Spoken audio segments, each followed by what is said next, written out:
Hey, it's Patrick from JP Cycles, and this is our review of the 2020 Indian Chieftain.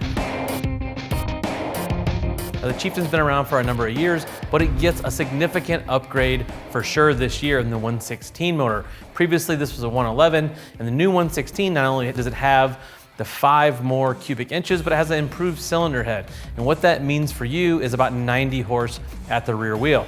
Indian claims 126 foot-pounds of torque, and I think on the dyno you're probably gonna see around 117. Still a great number. Now, I'm gonna kind of compare this to the M8 motor, because clearly this bike is taking aim right at the Street Glide. So that's its #1 piece of competition.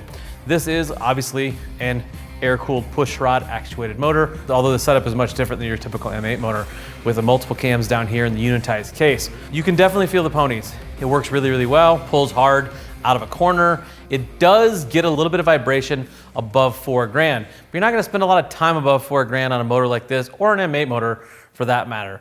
It comes in low. Peak torque on this bike, I believe, is somewhere around 2,600 RPM, and you can feel it, bam, talks to you right away. Now, conversely, I'm gonna also compare this a bit to the Challenger. I'll throw a link to the Challenger video in here, the Challenger versus Road Glide video. And just because it's one of Indian's other cruisers, its newest one, I'm gonna kind of throw some comparisons there. It's not that motor. It acts completely different than that motor, and rightfully so, because you get an aesthetic with this motor that you don't necessarily get with the Challenger motor. The Challenger motor is faster, smoother for sure, but this bike isn't really built for that. This is a heritage style machine, and it is a beautiful looking motor.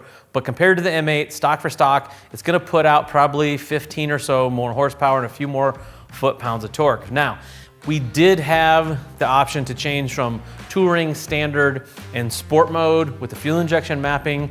And honestly, conversely to the Challenger, where I left it in sport mode almost all the time, this one I like the standard mode. It was just smoother. It was a little bit less herky-jerky. In sport mode, coming into a corner, when you roll off, it can get a little bit kind of bucky on you.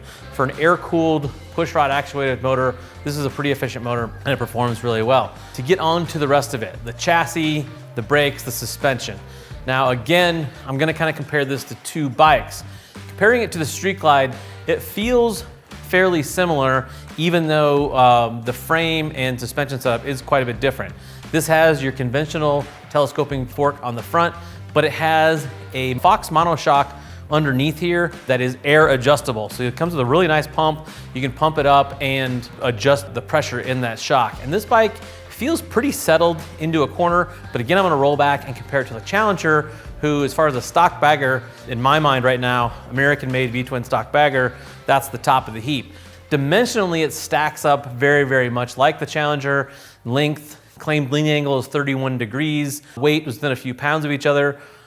But because of the way it's set up, it just doesn't quite hold that line. Also, the big difference here is fixed fairing on the Challenger and the batwing style fairing on the Chieftain.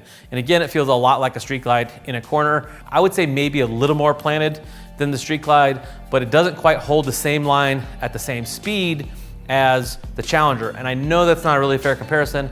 I'm just kind of throwing it out there. But in comparison to the Harley, it feels similar. The seat height is similar to the Challenger, but the ground clearance is a little bit less, meaning you probably sit a little more down into the Challenger. I didn't really care too much for this seat. I like the style of seat generally. The Challenger seat kind of came up a little more. This seat kind of hit me weird in the lower back tailbone area. This is something the aftermarket would definitely take care of for me. I'd switch the seat. Other than that, all the riding positions are pretty comfortable. Size of the floorboards are nice, and the brakes I was pretty happy with. I had a little bit of a bone to pick on the Challenger brakes with the ABS. This bike also ABS, and on the rear ABS on the Challenger is a little bit soft. I kind of expected the same thing out of this bike. Not really the case. This bike performs a little bit more like the Harley in the rear brake ABS area. I was actually able to, just for a few seconds at a time, lock this back brake up if I really wanted to. You get on it, it bites really hard. Front brake, dual calipers, 4 pistons up front, and they work really, really well. I would say they work probably a little bit better than Harley brakes, but not as good as the Challenger brakes. In any event, they won't leave you wanting for more brake. On this big, heavy bike, you can get it stopped, no problem. Let's move on to some of the more creature comforts and kind of the amenities of the bike. Now, when you're looking at the fairing. It's a little bit down for eye level for me. I'm kind of short already, so you may find yourself tipping down a little bit, but on the other hand, it's really close to you. Something I liked about the Challenger a lot, it was close so I could reach the screen really quickly, really easily, whereas like a Road Glide, I have to reach a little bit farther.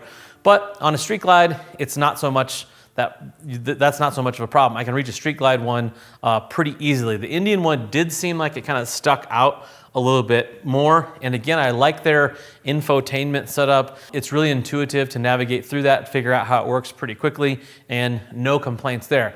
The stereo, 100 watt system, 50 watts per channel, which is a little bit louder than the Harley, but I will say again, it wasn't quite as loud as a Challenger, even though we're pushing the same amount of wattage. I think that's just quite frankly because of the fairing design. Fairing design, much like the Harley-Davidson Batwing and the Road Glide, it's just not as precise as the fixed fairing models. When you come into a corner, you can kind of feel more little wiggles and kind of feel it upset just a little bit. Come on, a little more, a little more. There we go. Nothing to be concerned about. It's just not as performance oriented as a Challenger or even really the Road Glide. Something else that was really, really nice that we did have on the Challenger that Harley-Davidson did not yet to do is that electric windshield. Being able to pull that thing up and down, I use it way more than I thought. It's a great option to have. I love raising and lowering that windshield depending on where I'm at, what I'm doing. You do have the option to be able to unlock these bags with the fob, which is kind of cool, but I just can't get over the top locks. I really think that is kind of heinous aesthetically. I wish they'd kind of go away from that there at Indian, but it's not, you know, it's not a deal breaker, but the Harley bag is definitely a little bit nicer aesthetically, and to get these off, not quite as easy as the Harley. Turn signals, especially in the front, are kind of more Harley-esque in their shape. You get nice LEDs on the back. So the lighting is pretty decent on this bike, but again, something you could upgrade with the aftermarket. Speaking of aftermarket, that's another thing that is going to be available more and more for this model since it's been out since I believe 2014. There is a fair amount of aftermarket stuff available for this bike. You can kind of make it yours. One of the stock pieces of equipment I didn't really mind though was it comes with American Elite tires. You Harley guys used to running those Dunlops on your bike. This is a good tire that comes on here and seems really well suited for this bike. I did, if we're going back comparing things to the Challenger again, I really do like those Cruise Techs on the Challenger. It's a really good performing tire for that bike. This bike, again, more of a heritage feel. I think the American Elite is a great tire for this bike. As always, have any questions, feel free to drop us a comment. Go ride those motorcycles.